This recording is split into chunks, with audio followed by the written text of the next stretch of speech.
Hey guys, it's Alicia with WTI.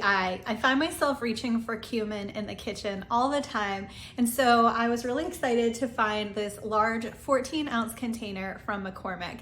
This is a really delicious, high-quality ground cumin, and I love that it's in this big bulk packaging, which makes it easier when I'm making large batches of things like spice mixes.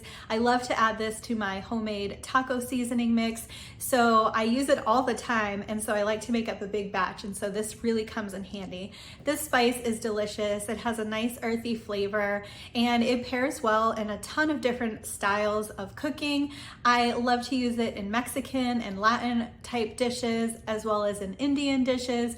And there's just so many recipes that call for it. And when you don't have it, you really miss it.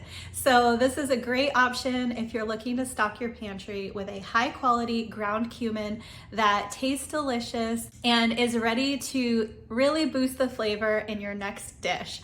And that's my point of view.